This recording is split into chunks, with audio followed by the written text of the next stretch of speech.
Okay, I think I got it all set up. I think.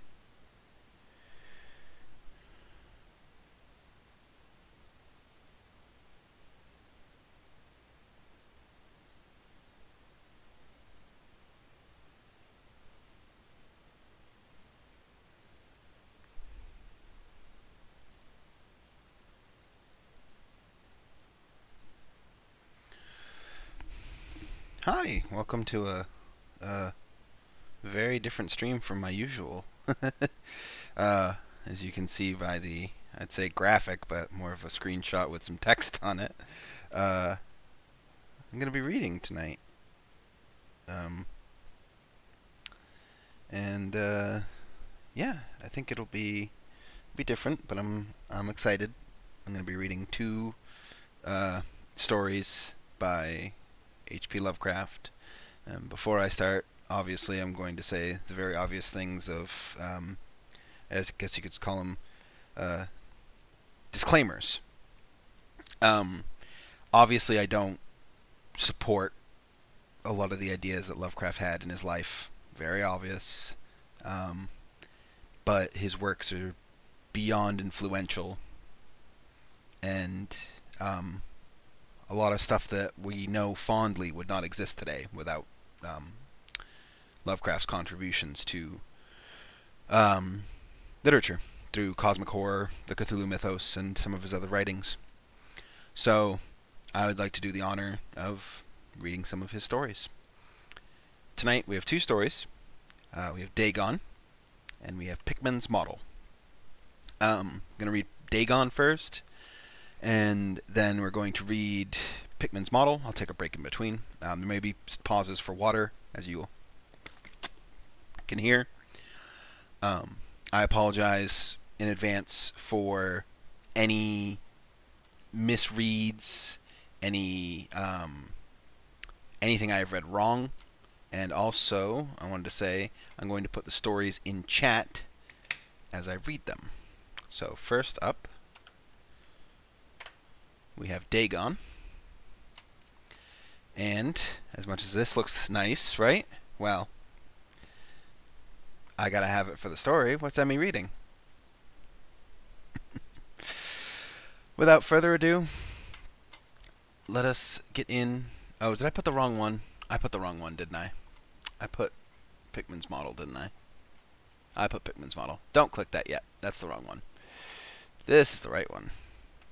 I'm dumb.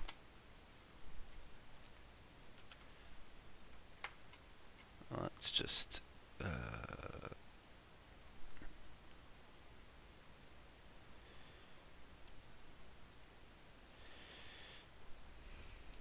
Who's this person that posted this message? They must be dumb. We'll just delete my own message for the first one. Okay. Alright. Now, without further ado, let's get this started.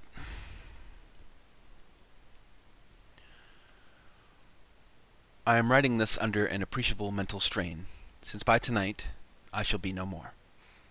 Penniless and at the end of my supply of the drug which alone makes life endurable, I can bear the torture no longer, and shall cast myself from this garret window into the squalid street below. Do not think from my slavery to morphine that I am a weakling or a degenerate. When you have read these hastily scrawled pages, you may guess, though never fully realize, why it is that I must have forgetfulness or death.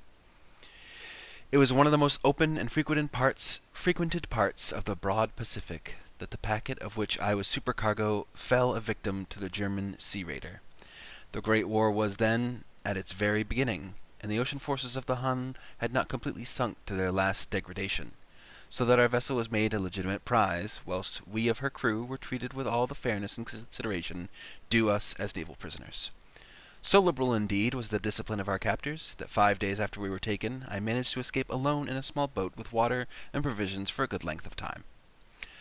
When I finally found myself adrift and free, I had but little idea of my surroundings, Never a competent navigator, I could only guess vaguely by the sun and stars I was somewhat south of the equator. Of the longitude I knew nothing, and no island or coastline was in sight.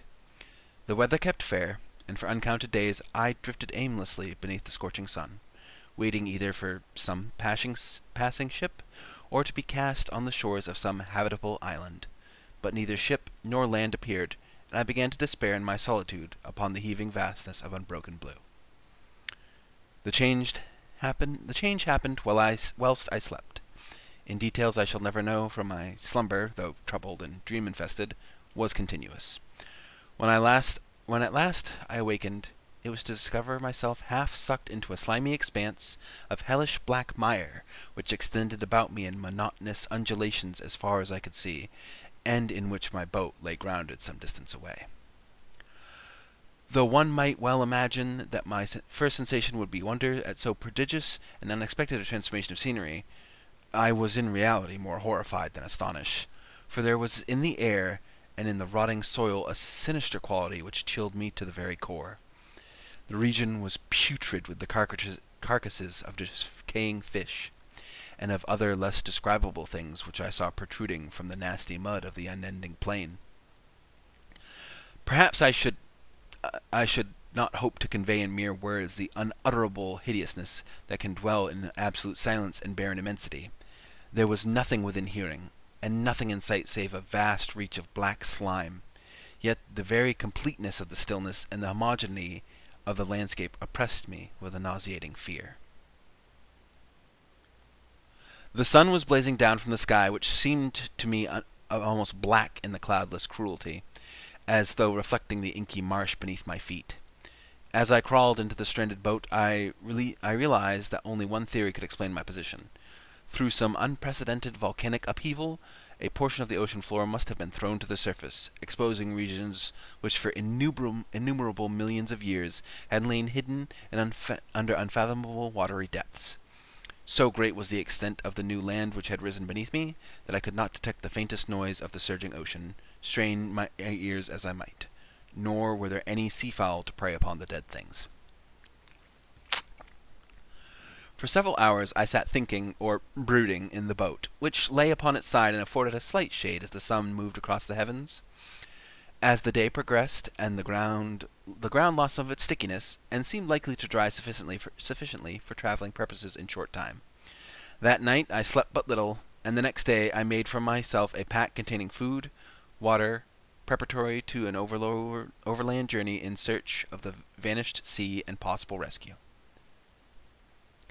On the third morning I found the soil dry enough to walk upon with ease.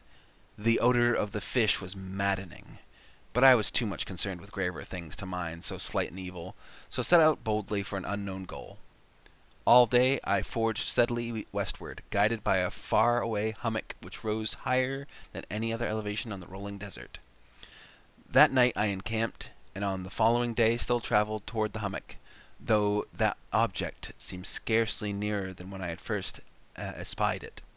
By the fourth evening I attained the base of the mound, which turned out to be much higher than it appeared from a distance, an intervening valley setting it out in sharper relief from the general surface. Too weary to ascend, I slept in the shadow of the hill. I know not why my dreams were so wild that night, but ere the waning and fantastically gibbous moon had risen far above the eastern plain, I was awake in a cold perspiration, determined to sleep no more. Such visions as I had experienced were too much for me to endure again, and in the glow of the moon I saw how unwise I had been to travel by day. Without the glare of the parching sun, my journey would have cost me less energy. Indeed, I now felt quite able to perform the ascent which had deterred me at sunset. Picking up my pack, I started for the crest of the eminence. I have said that the unbroken monotony of the rolling plain was a source of vague horror to me. But I think my horror was greater when I gained the summit of the mound and looked down the other side of an innumerable pit or canyon, whose black recesses the moon had not yet soared high enough to illumine. I felt myself on the edge of the world, peering over the rim into a fathomless chaos of eternal night.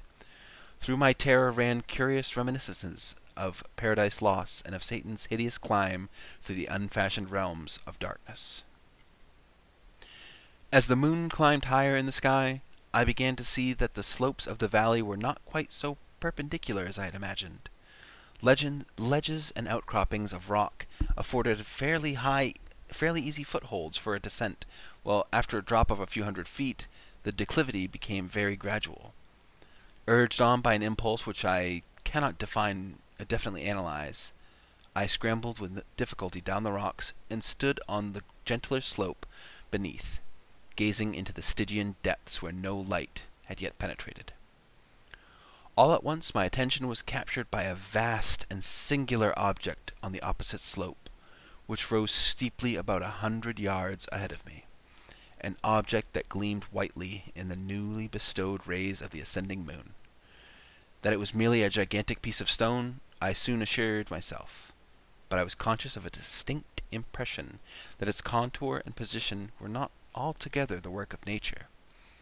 A closer scrutiny filled me with sensations I cannot express, for despite its enormous magnitude and its position in an abyss which had yawned at the bottom of the sea since the world was young, I perceived beyond a doubt that the strange object was a well-shaped monolith whose bulk had known the workmanship, and perhaps the worship, of living and thinking creatures. Dazed and frightened, yet not without a certain thrill of the scientist's or archaeologist's delight, I examined my surroundings more closely. The moon, now near zenith, shone weirdly and vividly above the towering steeps that hemmed in the chasm, and revealed the fact that a far-flung body of water flowed at the bottom, winding out of sight in both directions, and almost lapping my feet as I stood on the slope. Across the chasm, the wavelets washed the base of the Cyclopean monolith, on whose surfaces I could now trace both inscriptions and crude sculptures. The writing was in a system of hieroglyphics unknown to me, but unlike anything I had ever seen in books, consisting for the most part of the conventional aquatic symbols such as fishes, eels, octopi, crustaceans, mollusks, and whales, and the like. Several characters obviously represented marine things which are unknown to the modern world, but whose decomposing forms I had observed on the ocean-risen plain. It was the pictorial carving, however, that did most to hold me spellbound. Plainly visible across the intervening water on account of their enormous size, there were an array of bas-reliefs whose subjects could have excited me the envy of a Dore. I think these things were supposed to depict men, at least a certain sort of men, though the creatures were shewn disporting like fishes in the waters of some marine grotto, or paying homage to some monolithic shrine, which appeared to be under the waves as well. Of their faces and forms I dare not speak in detail, for the mere remembrance makes me grow faint. Grotesque beyond the imaginations of a Poe or a Bulwer, they were damnably human in general outline, despite webbed hands and feet, shockingly wide and flabby lips, glassy, bulging eyes, and other features less pleasant to recall. Curiously enough, they seemed to have been chiseled badly out of a proportion with their scenic background, for one of the creatures was shown in the act of killing a whale represented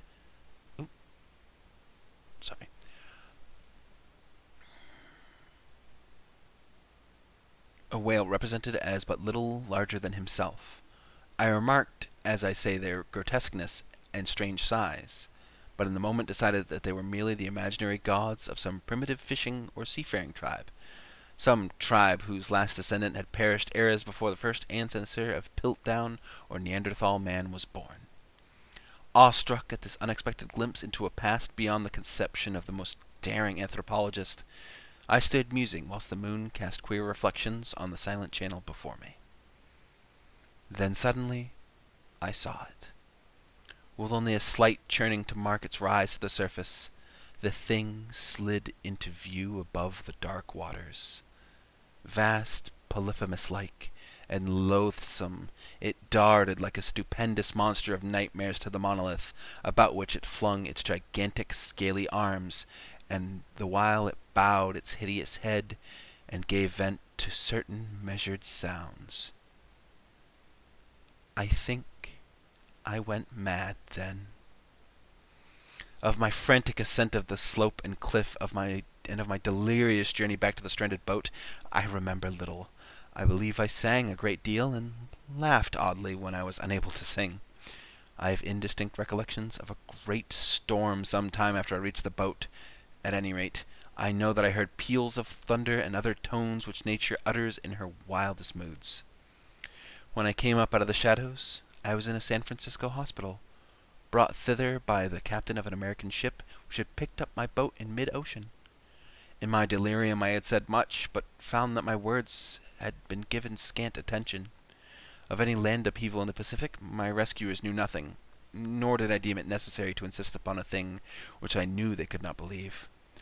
Once I sought out a celebrated anthologist, and amused him with peculiar questions regarding the ancient Philistine legend of Dagon, the fish god, but soon perceiving that he was hopelessly conventional, I did not press my inquiries.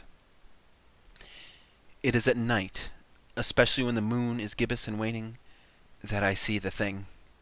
I tried morphine, but the drug has given only transient surcease, and has drawn me into the clutches as a hopeless slave. So now I am to end it all, having written a full account for the information or the consumptuous amusement of my fellow men. Often I ask myself if I could not have been a pure phantasm, a mere freak of fever as I lay sun-stricken and raving in the open boat after my escape from the German men-of-war. This I ask myself, but ever does there come before me a hideously vivid vision in reply. I cannot think of the deep sea without shuddering at the nameless things that may at this very moment be crawling and floundering on its slimy bed, worshipping their ancient stone idols and carving their own detestable likeness on the sublime obelisks of water-soaked granite. I dream of a day where they may rise above the billows to drag down in their reeking talons the remnants of a puny, war-exhausted mankind. Of a day when the lands shall sink and the dark ocean floor shall ascend amidst universal pandemonium. The end is near. I hear a noise at the door, as of some immense slippery body lumbering against it. It shall not find me. God, that hand! The window! The window!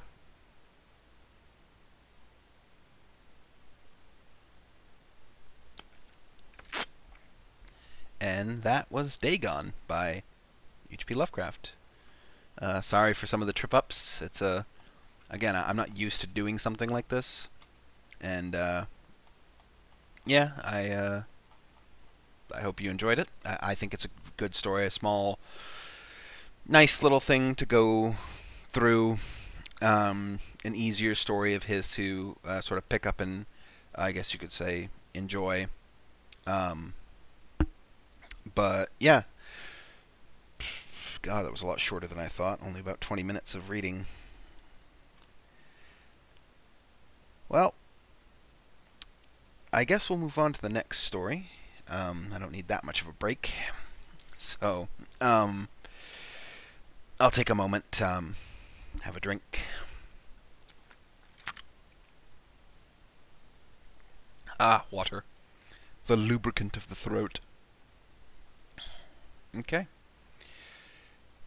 Alright, are we all ready? Let me put the actual link if you want to read along and point out, hey, he said these words wrong. Hey, he said these words wrong. Hey, he said these words wrong. Okay.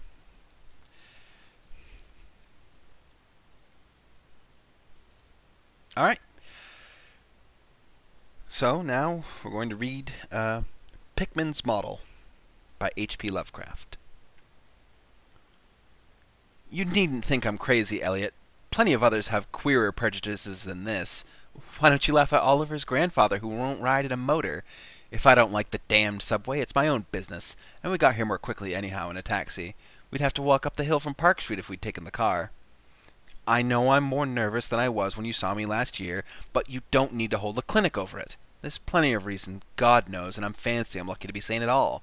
Why the third degree? You didn't used to be so inquisitive. Well, if you must hear it, I don't know why you shouldn't. Maybe you ought to, anyhow, for you kept writing me like a grieved parent when you heard I'd begun the art club to cut the art club and keep away from Pickman. Now that he's disappeared, and I go around to the art club once in a while, but my nerves aren't what they were. No, I don't know what's become of Pickman, and I don't like to guess. You might have surmised I had some insider information when I dropped him, and that's why I don't think where he's gone. I don't want to think where he's gone. Let the police find what they can. It won't be much, judging from the fact they don't know yet of the old North End place he hired under the name of Peters. I'm not sure that I could find it again myself. Not that I'd ever try, even in broad daylight. Yes, I do know, or am afraid I know, why he maintained it. I'm coming to that. And I think you'll understand before I'm through why I don't tell the police. They would ask me to guide them, but I couldn't go back there even if I knew the way. There was something there, and now I can't use the subway, and you may as well have your laugh at this too, go down into cellars anymore. I should think you'd have known I didn't drop Pickman for the silly reasons that fussy old women like Dr. Reed or Joe Minot or Bosworth did. Morbid art doesn't shock me, and when a man has the genius Pickman had, I feel an honor to know him, no matter what direction his work takes. Boston never had a greater painter than Richard Upton Pickman. I said it first, and I say it still, and I never swerved an inch, either, when he showed that ghoul feeding. That, you remember, was why Minot cut him. You know, it takes profound art and profound insight into nature to turn off stuff like Pickman's. Any magazine cover hack can splash paint around wildly and call it a nightmare or a witch's Sabbath or a portrait of the devil, but only a great painter can make such a thing really scare or ring true. That's because only a real artist knows the actual anatomy of the terrible and the physiology of fear. The exact sort of lines and proportions that connect up with latent instincts or hereditary memories of fright, and the proper color contrasts and lighting effects to stir the dormant sense of strangeness. I don't have to tell you why a Fusilli really brings a shiver, while a cheap ghost story front piece merely makes us laugh.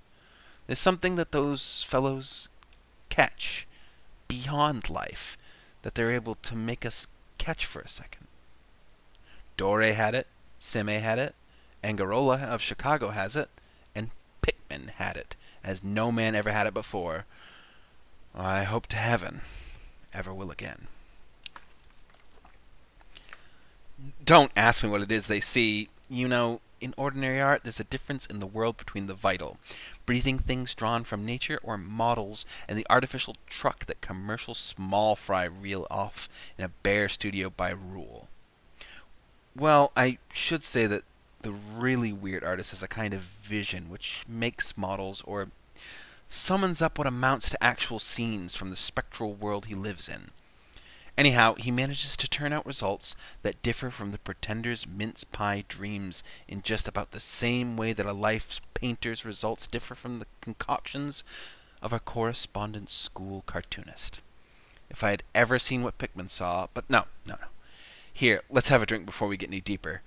God, I wouldn't be alive if I had ever seen what that man, if he was a man, saw. You recall that Pickman's forte was faces. I don't believe anybody since Goya could put much of the sheer hell into the set of features or a twist of expression. And before Goya, you might have to go back to the medieval chaps who did the gargoyles and the chimeras of Notre Dame and Mont Saint-Michel. They believed all sorts of things, and maybe they saw all sorts of things too, for the Middle Ages had some curious phases. I remember you were asking Pickman yourself once, the year before you went away, wherever in thunder he got such ideas and visions. Wasn't that a nasty laugh he gave you? It was partly because of that laugh that Reed dropped him. Reed, you know, had taken up comparative pathology and was full of pompous inside stuff about the biological or evolutionary significance of this or that mental or physical symptom. He said Pickman repelled him more and more every day, and almost frightened him toward the last, that the fellow's features had an expression were slowly developing in a way he didn't like, in a way that wasn't human. He had a lot of talk about diet and said Pickman must be abnormal and eccentric to the last degree. I suppose you told Reed, if you and he had any correspondence over it, and that he let Pickman's paintings get on his nerves or harrow up his imagination. I know I told him that myself, then. But keep in mind that I didn't drop Pickman for anything like this. On the contrary, my admiration for him kept growing, for that ghoul feeding was a tremendous achievement. As you know, the club wouldn't exhibit it, and the Museum of Fine Arts wouldn't accept it as a gift. I can add that nobody would buy it, so Pickman had it right in his house till he went. Now his father has it in Salem. You know Pickman comes from old stock, and had a witch ancestor hanged in 1692. I got into the habit of calling on Pickman quite often, especially after I began making notes for a monograph on weird art. Probably it was his work which put the idea into my head, and anyhow, I found him a mine of data and suggestions when I came to develop it. He showed me all the paintings and drawings he had about, including some pen and ink sketches that would, I verily believe, have got him kicked out of the club if many of the members had seen them. Before long, I was pretty nearly a devotee, and would listen for hours, like a schoolboy, to art theories and philosophic speculations wild enough to qualify him for the Danvers Asylum. My hero worship, coupled with the fact that people generally were commencing to have less and less to do with him, made him get very confidential with me. And one evening he hinted that if I were fairly close-mouthed and none too squeamish, he might show me something rather unusual. Something a bit stronger than anything he had in the house. You know, he said, there are things that won't do for Newbury Street. Things that are out of place here, and that can't be convinced anyhow. It's my business to catch the overtones of the soul, and you won't find those in a parvenu of artificial streets on made land. Back Bay isn't Boston. It isn't anything yet, because it had no time to pick up memories and attract local spirits.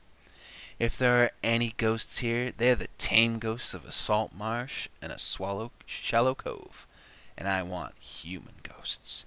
The ghosts of beings highly organized enough to have looked on hell and known the meaning of what they saw. The place for an artist to live is the North End. If any aesthete were sincere, he'd put up with the slums for the sake of the mass traditions. God, man, don't you realize that places like that weren't merely made, but actually grew? Generation after generation lived and felt and died there. And in days when people weren't afraid to live and feel and die. Don't you know there was a mill on Copp's Hill in 1632? And that half the present streets were laid out in 1650? I can show you houses that have stood 2 centuries and a half and more. Houses that have witnessed what would make a modern house crumble into powder. What do moderns know of life and the forces behind it? You call the Salem witchcraft a delusion, but I'll wager you my 4 times great-grandfather could have told you things. Grandmother could have told you things. They hanged her on Gallows Hill, with Cotton Mather looking sanctimoniously on. Mather, damn him, was afraid somebody might succeed in kicking free of this accursed cage of monotony. I wish someone laid a spell on him or sucked his blood in the night. I can show you a house he lived in, and I can show you another one he was afraid to enter in spite of all his fine, bold talk. He knew things he didn't dare put into that stupid Magnalia or that puerile Wonders of the Invisible World. Look here. Do you know the whole North End once had a set of tunnels that kept certain people in touch with others' houses, and the burying ground, and the sea? Let them prosecute and persecute above ground. Things went on every day that they couldn't reach, and voices laughed at night that they couldn't place. Why, man, out of 10 surviving houses built before 1700 and not moved since, I'll wager that in 8 I can show you something queer in that cellar. There's hardly a month that you don't read of workmen finding bricked up arches and wells leading nowhere in this or that old place as it comes down. You could see one near Henchman Street from the elevated last year. There were witches and what their spells summoned, pirates and what they brought in from the sea, smugglers, privateers, and I tell you, people knew how to live and how to enlarge the bounds of life in the old times. This wasn't the only world a bold and wise man could know. Faugh! And to think of today in contrast with such pale pink brains that even a club of supposed artists gets to shudder and convulsions if a picture goes beyond the feelings of a Beacon Street tea table. The only saving grace of the present is that it's too damn stupid to question the past very closely. What do maps and records and guidebooks really tell of the North End? Bah! At a guess, I'll guarantee to lead you to 30 or 40 alleys and networks of alleys north of Prince Street that aren't suspected by 10 living beings outside of the foreigners that swarm them. And what do those Dagos know of their meaning? No, Thurber, these ancient places are dreaming gorgeously and overflowing with wonder and terror and escapes from the commonplace. And yet there's not a living soul to understand or profit by them. Or, rather, there's only one living soul, for I haven't been digging around in the past for nothing. See here, you're interested in this sort of thing. What if I told you I've got another studio up there where I can catch the night spirit of antique horror and paint things that I couldn't even think of in Newbury Street? Naturally, I don't tell those cursed old maids at the club, with Reed, damn him, whispering even as it is that I'm a sort of monster bound down the toboggan of reverse evolution. Yes, Thurber, I decided long ago that one must paint terror as well as beauty from life. So I did some exploring in places, and I had a reason to know terror lives.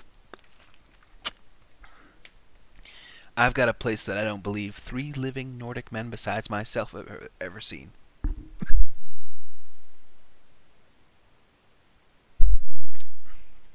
It isn't so far from the elevated as distance goes, but it's centuries away from as the soul goes. I took it because of the queer old brick well in the cellar, one of the sort I told you about. The shack's almost tumbling down, so that nobody else could live there, and I'd hate to tell you how little I pay for it. The windows are boarded up, but I like that all the better, since I don't want daylight for what I do. I paint in the cellar, where the inspiration is thickest. But I have other rooms furnished on the ground floor. A Sicilian owns it, and I've hired it under the name of Peters. Now, if you're game, I'll take you there tonight. I think you'd enjoy the pictures, for, as I've said, I've let myself go a bit there. It's no vast tour. I sometimes do it on foot, for I don't want to attract attention with a taxi in such a place. We can take the shuttle at the South Station for Battery Street, and after that, the walk isn't much. Well, Elliot, there wasn't much for me to do after that harangue but to keep myself from running instead of walking for the first vacant cab we could sight. We changed to the elevated at the South Station, and at about 12 o'clock had climbed down the steps at Battery Street and struck along the old waterfront past Constitution Wharf. I didn't keep track of the cross streets, and can't tell you yet which it was we turned up, but I know it wasn't Green No Lane. When we did turn, it was to climb through the deserted length of the oldest and dirtiest alley I'd ever seen in my life, with crumbling-looking gables, broken small-pane windows, and archaic chimneys that stood out half-disintegrated against the moonlit sky. I don't believe there were 3 houses in sight which could have been standing in Cotton Mather's time, that hadn't been standing in Cotton Mather's time. Certainly I glimpsed at least 2 with an overhang, and once I thought I saw a peaked roof line of the almost forgotten pre-Gambrel type, though antiquarians tell us that there are none left in Boston. From the alley, which had a dim light, we turned to the left in an equally silent and still narrower alley with no light at all, and in a minute made what I think was an obtuse angled bend toward the right in the dark. Not long after this, Pickman produced a flashlight and revealed an antediluvian 10-paneled door, which looked damnably worm-eaten. Unlocking it, he ushered me into a barren hallway with what was once splendid dark oak paneling. Simple, of course, but thrillingly suggestive of the times of Andros and Pips and the witchcraft. Then he took me through a door on the left, lighted an oil lamp, and had me make myself at home. Now, Elliot, I'm what the man in the street would call fairly hard-boiled, but I'll confess that what I saw on the walls of that room gave me a bad turn. They were his pictures, you know, the ones he couldn't paint or even show in Newbury Street, and he was right when he said he had let himself go. Here, have another drink. I need one anyhow.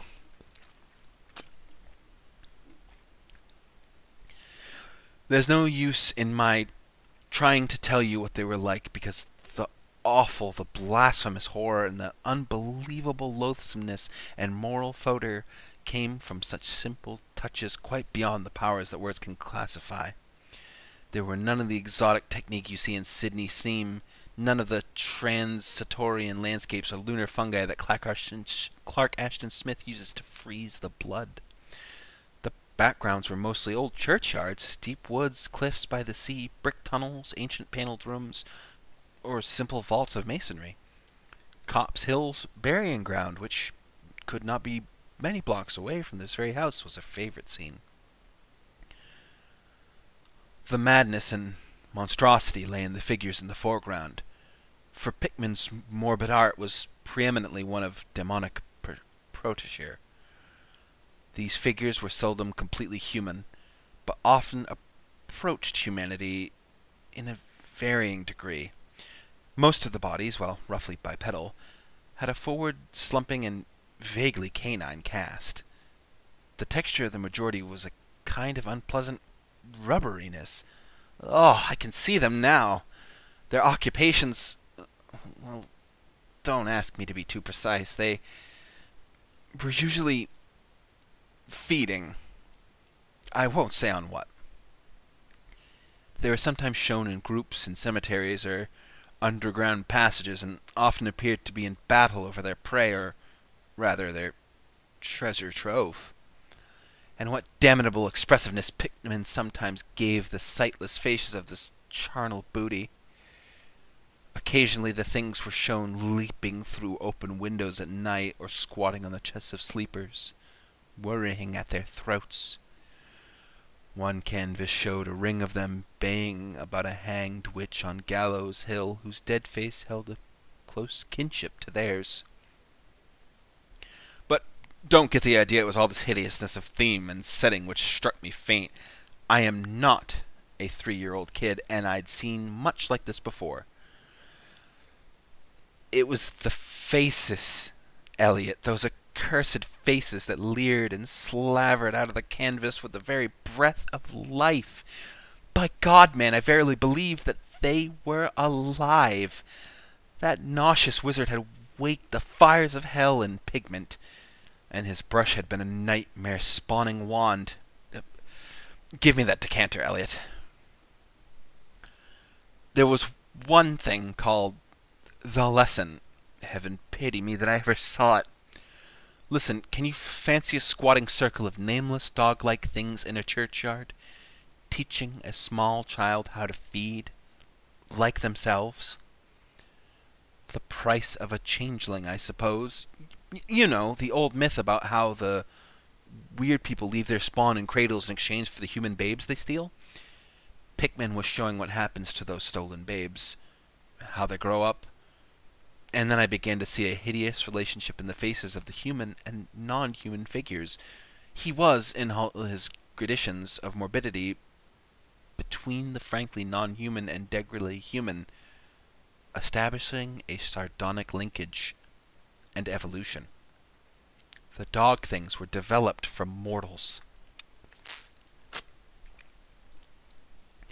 And no sooner had I wondered what he had made of their young as left with mankind in the form of changelings, than my eye caught a picture embodying that very thought.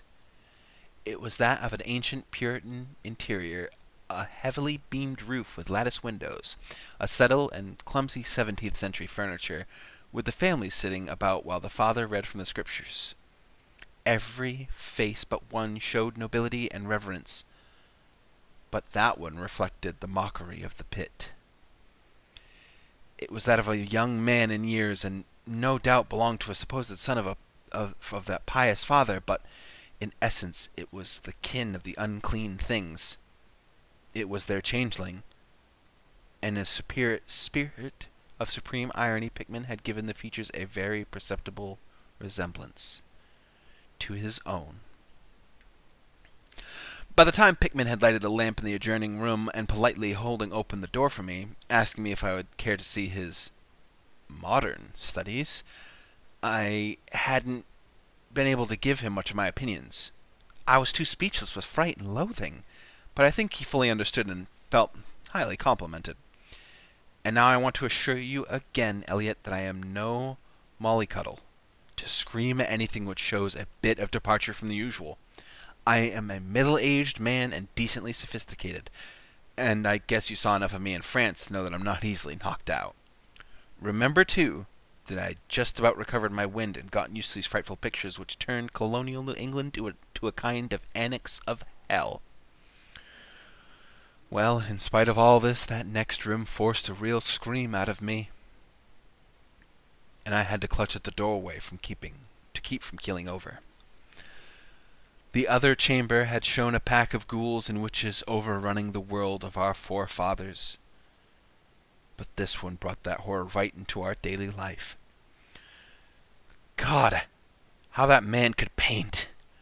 There was a study called Subway Accident, in which a flock of the vile things were clambering up from some unknown catacomb through a crack in the floor of the Boylston Street subway and attacking a crowd of people on the platform. Another showed a dance on the Copp's Hill among the tombs with the background of today. Then there were any number of cellar views with monsters creeping through the holes and rifts in the masonry and grinning as they squatted behind barrels or furnaces and waited for their first victim to descend the stairs. One disgusting canvas seemed to depict a vast cross-section of Beacon Hill, with ant-like armies of the mephitic monsters squeezing themselves through burrows that honeycombed the ground. Dances in the modern cemeteries were freely pictured, and another conception somehow shocked me more than the rest. A scene in an unknown vault where scores of the beasts crowded about one who held a well-known Boston guidebook and was evidently reading aloud. All were pointing to a certain passage, and every face seemed so distorted with epileptic and reverberant laughter that I almost thought I heard the fiendish echoes. The title of the piece was Holmes, Lowell, and Longfellow Lie Buried in Mount Auburn.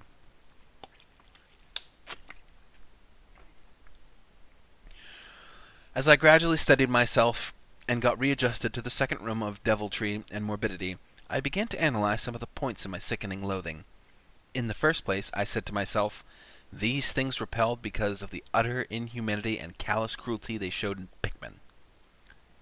The fellow must be a relentless enemy of mankind to take such glee and torture of brain and flesh and the degradation of the mortal tenement. In the second place, they terrified because of their very greatness. Their art was the art that convinced. When we saw the pictures, we saw the demons for themselves and were afraid of them. And the queer part was that Pickman got none of his power from the use of selectedness or bizarrerie. Nothing was blurred, distorted, or conventionalized. Outlines were sharp and lifelike, and the details were almost painfully defined. And the faces! It was not any mere artist's interpretation that we saw. It was pandemonium itself, crystal clear and stark objectivity. That was it, by heaven! The man was not a fantasite or romanticist at all. He did not even try to give us the churning prismatic ephemera of dreams, but coldly and sardonically reflected some stable, mechanistic, and well-established horror world which he saw fully, brilliantly, squarely, and unfalteringly. God knows what the world can have been, or where he even ever glimpsed the blasphemous shapes that loped and trotted and crawled through it. But whatever the baffling source of his images, one thing was plain. Pickman was in every scene, in conception and in execution, a thorough, painstaking, and almost scientific realist. My host was now leading the way down cellar to his actual studio, and I braced myself for some hellish effects among the unfinished canvases. As we reached the bottom of the damp stair, he turned his flashlight to a corner of the large open space at hand, revealing the circular brick curb of what was evidently a great well in the earthen floor. We walked nearer, and I saw that it must be 5 feet across, with walls a good foot thick and some 6 inches above the ground level. Solid work of the 17th century, or I was much mistaken. That, Pickman said, was the kind of thing he had been talking about. An aperture of the network of tunnels that used to undermine the hill. I noticed idly that it did not seem to be bricked up, and that a heavy disc of wood formed the apparent cover. Thinking of the things that well must have connected with if Pickman's wild hints had been mere rhetoric, I shivered slightly, then turned to follow him up a step, and through a narrow door into a room of fair size, provided with a wooden floor and furnished as a studio. An acetylene gas outfit gave the light necessary for work. The unfinished pictures on easels or propped against the walls were as ghastly as the finished ones upstairs, and showed the painstaking methods of the artist.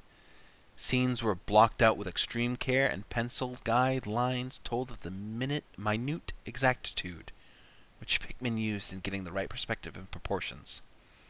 The man was great. I say it even now, knowing as much as I do. Our large camera on the table excited my notice, and Pickman told me that he used it in taking scenes for backgrounds so that he might paint them from photographs in the studio instead of carrying his outfit around the town for this or that view. He thought a photograph quite as good as an actual scene or model for sustained work, and declared he employed them regularly.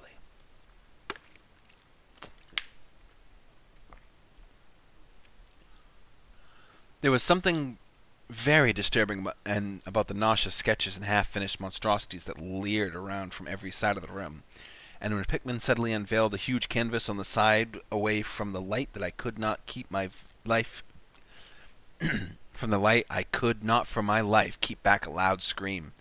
The second I had admitted that night, it echoed and echoed through the dim vaultings of that ancient and nitrous cellar, and I had to choke back a flood of reaction that threatened to burst out as hysterical laughter. Merciful Creator! Elliot, but I don't know how much was real and how much was his feverish fancy. It doesn't seem to me that Earth can hold a dream like that. It was a colossal and nameless blasphemy with glaring red eyes, and it held its bony claws, a thing that could have been a man, gnawing at the head as a child nibbles at a stick of candy.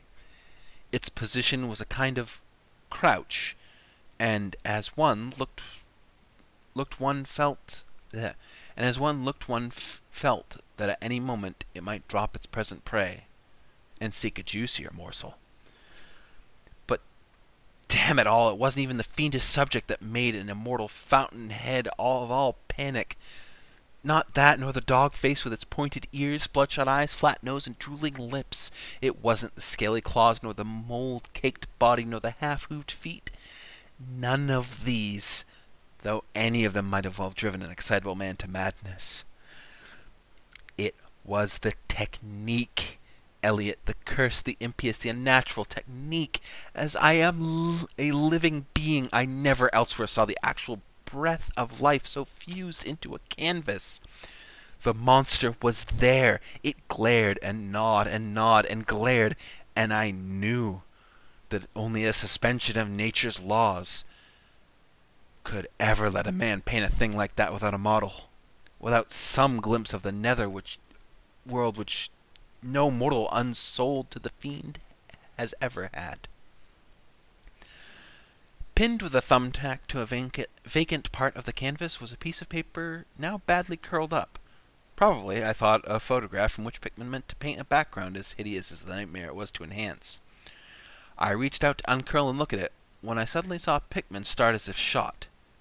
He had been listening with peculiar intensity ever since my shocked scream had waked unaccustomed echoes in the dark cellar, and now he seemed struck with a fright which, though not comparable to my own, had in it more of the physical than the spiritual. He drew a revolver and motioned me to silence, and then stepped out into the main cellar and closed the door behind him. I think I was paralyzed for an instant. Imitating Pickman's listening, I fancied I heard a faint scurrying sound somewhere, and a series of squeals or bleats in the direction I could determine. I thought of huge rats and shuddered. Then there came a subdued sort of clatter which somehow set me all in goose flesh. A furtive, groping kind of clatter, which I can't attempt to convey what I mean in words. It was heavy wood falling on stone or brick? Wood on brick? What did that make me think of? It came again, and louder. There was a vibration as if the wood had fallen farther than it had fallen before, and that followed a sharp grating noise, a shout of gibberish from Pickman, and then the deafening discharge of all 6 chambers of a revolver, fired spectacularly as a lion tamer might fire in the air for effect. A muffled squeal or squawk, and a thud, then more wood and brick grating, and a pause, then the opening of the door, which I'll confess I started violently. Pickman reappeared with his smoking weapon, cursing the bloated rats that infested the ancient well. "The deuce knows what they eat, Thurber," he grinned, "for those archaic tunnels touched graveyard and witch den and seacoast. But whatever it is, they must have run short, for they were devilish anxious to get out. Your yelling stirred them up, I fancy. Better be cautious in these old places. Our rodent friends here are the one drawback, though I sometimes think they're a positive asset by way of atmosphere and color." Well, Elliot, that was the end of the night's adventure. Pickman had promised to show me the place, and heaven knows he had done it. He led me out of that tangle of alleys in another direction. It seems, for when we sighted a lamp post, we were in a half-familiar street with a monotonous rows of mingled tenement blocks and old houses. Charter Street, it turned out to be, but I was too flustered to notice just where we hit it. We were too late for the elevated, and walked back downtown through Hanover Street. I remember that walk. We switched from Tremont up Beacon, and Pickman left me at the corner of Joy, where I turned off. I never spoke to him again. Why did I drop him? Don't be impatient. Wait till I ring for coffee. We've had enough of the other stuff, but I, for one, need something. No, it wasn't the paintings I saw in that place, though I swear they were enough to get him ostracized in 9/10 of the homes and clubs in Boston. And I guess you won't wonder now why I have to steer clear of subways and cellars. It was something I found in my coat the next morning. You know, the curled up paper tacked to the frightful canvas in the cellar. The thing I thought was a photograph of some scene he meant to use as a background for that monster. That last scare had come while I was reaching to uncurl it, and it seems I had vacantly crumpled it into my pocket. But here's the coffee. Take it, Black Elliot, if you're wise. Yes, the paper was the reason I dropped Pickman. Richard Upton Pickman, the greatest artist I have ever known, and the foulest being that ever leaped the bounds of life into the pits of myth and madness. Elliot, old Reed was right. He wasn't strictly human. Either he was born in a strange shadow, or he found a way to unlock the forbidden gate. It's all the same now, for he's gone, back into the fabulous darkness he loved to haunt. Here, let's have the chandelier going. Don't ask me to explain or even conjecture about what I burned. Don't ask me either what lay behind that mole-like scrambling Pickman was so keen to pass off as rats. There are secrets, you know, which might have come down from old Salem times, and Cotton Mather tells even stranger things. You know how damned lifelike Pickman's paintings were. How we all wondered where he got those faces. Well, that paper wasn't a photograph of any background after all. What it showed was simply the monstrous being he was painting on that awful canvas. It was the model he was using, and its background was merely the wall of the cellar studio in minute detail. But by God, Elliot, it was a photograph from life.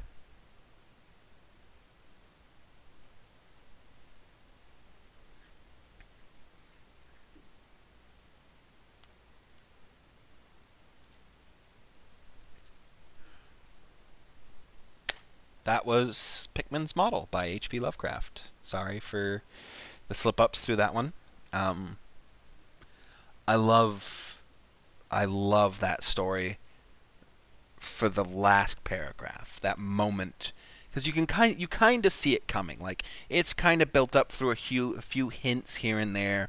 What Thurber, which is, I know old names, what Thurber is trying to say, that, you know, what Pickman was drawing and why his drawings were so crazy. And that moment when you realize, oh, it's a photo. He probably took a photo to draw on the background for this thing. And it's like, you tell, you're like, oh no. Oh, he wasn't drawing the background, was he? He was drawing something else. He was drawing a photo of the ghoul, which are what they are known in Lovecraft's mythos. Pickman actually comes back in the Dream Quest of Unknown Kadath, which I will not read because that is a nonsensical mess of a story that I can't even begin to properly comprehend. So, that's it. I'm not. That's all I'm doing tonight. I'm just doing this. I really wanted to read these stories. I thought it'd be cool. I enjoyed it. I got to make a cool little quote-unquote graphic, which was, you know, the wonderful picture you see before you. I will be reading other Lovecraft stories. I like I said, I enjoy his work. I know his work. He was problematic. I know his work was problematic. I will never not admit that flat out. He was trying to change near the end of his life, and no, that doesn't make up for everything he ever did. But it is worth noting that he was trying to change. So, thank you guys so much for stopping by and hearing me read two stories from an author who has inspired me in a lot of ways and inspired a lot of other stuff that I really, really enjoy.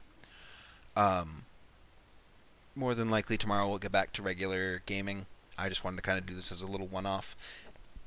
Oh, excuse me. Next time, if I read another Lovecraft story, we may do another shorter one. Let me take a look real quick, because there's a bunch. He's got a lot of works.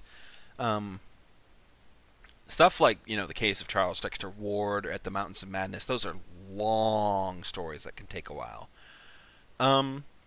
We could at some point read The Color Out of Space. It's much, much longer and would take a lot longer of a stream, but we could do that.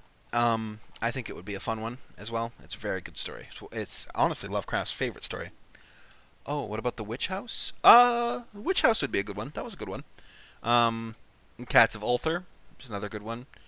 Cool Air is decent. Out of the Aeons is really good.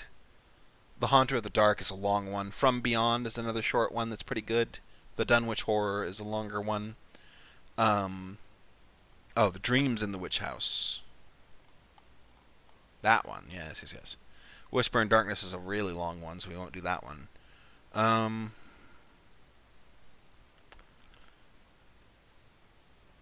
Is this the one I think it is? Hold on.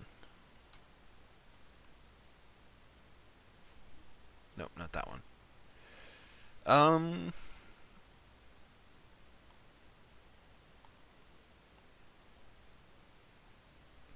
And any other suggestions of actually, hold on. I'm curious because we're right here. We can have a little bit more time. Uh,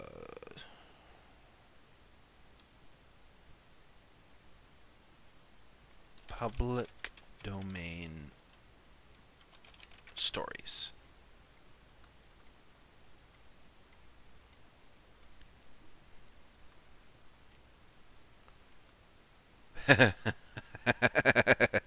I love that I look at horror under this, and the first thing to come up is Dracula.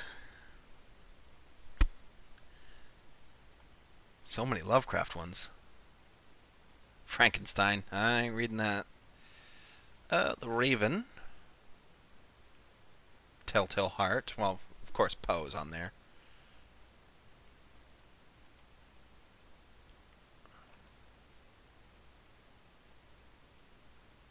The Metamorphosis by Franz Kafka.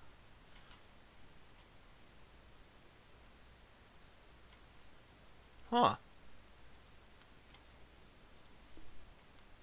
Dr. Jekyll and Mr. Hyde. Carmilla. The Terror by Arthur Machen. I don't know that one. The Dream Snake by Robert E. Howard. The Dream Snake. The Dream Snake. Okay. More Poe.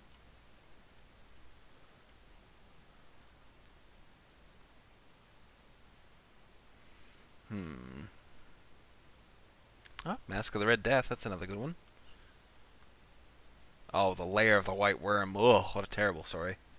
Honestly, that story is just bad.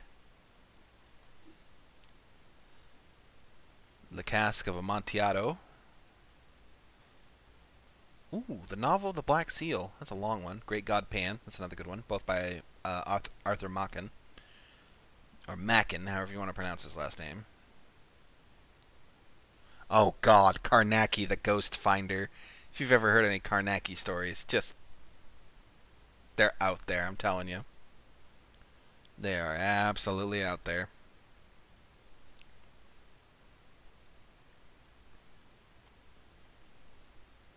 Oh, The Statement of Randolph Carter is another good one.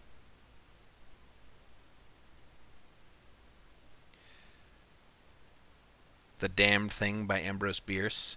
Sort of inspired The Color Out of Space. There's a line that's like, that damn thing, it was that color, which is like you couldn't see it or something like that, or it was a color you couldn't understand. Oh,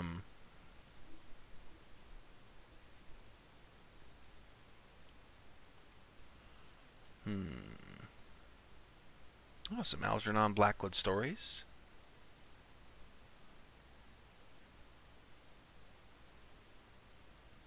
Varney the Vampire.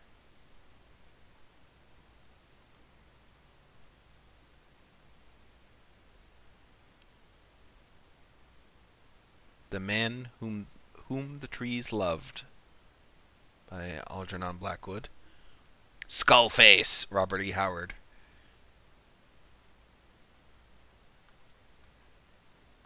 What I need to do is I need to get a bunch of people that have never read it, and I need to have another time of reading The Eye of Argon. Which, if you don't know what that is, don't look it up. I'm serious, because I may pull you with me if you're around for it. That one... hoo boy. That's all I'll say. Ooh boy. Yeah, there's a lot of stories here.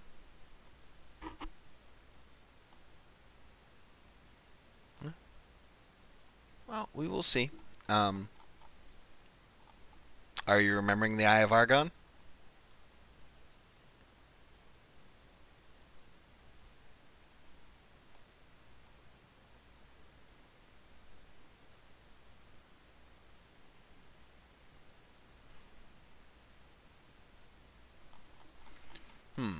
Is Mimic on here?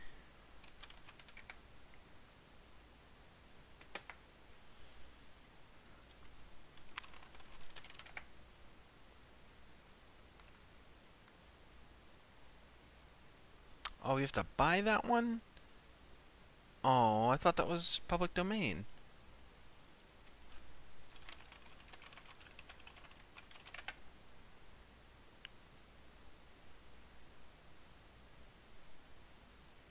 Oh, maybe you could share one you've written? I remember a few you shared with me and they were really good.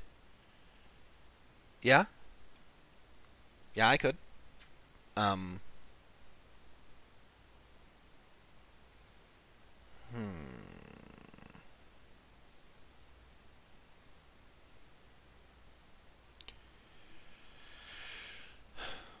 I don't think we'll do anything tonight for me, um, sharing anything I've written. I have some stuff I'd like to finish too. Um, but yeah, there'll be stuff in the future that I will share that is my own personal written items. Um, but yeah, okay. You should though at some point. I agree. I will. I will. Um, actually, you know what? As a special treat, I will read the last quote unquote poem that I wrote.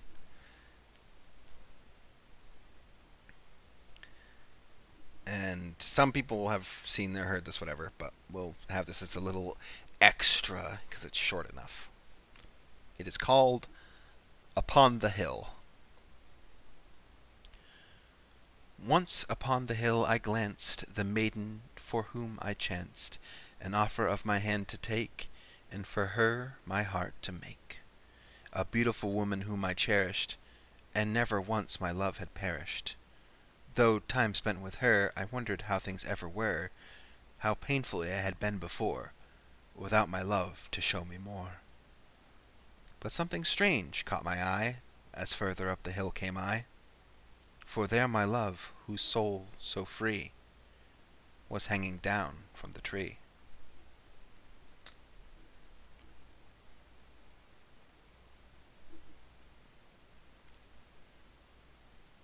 It's like I write horror. So don't expect to come here with like, oh, he's gonna give us a rousing tale of young love or something. No, I write horror. I almost exclusively write horror because I feel like I am good at it. Um, yeah, next time I think if I can whip something up, um, or have something done by next time, whenever that'll be, I'll probably read it. So again, thank you guys so much for stopping by. This stream was a little bit more important to me than the other ones because it's literally just me reading. Ta-da! So, yeah, normal stuff should return tomorrow. Yeah, that's all I've got. Thank you guys. You have a good night.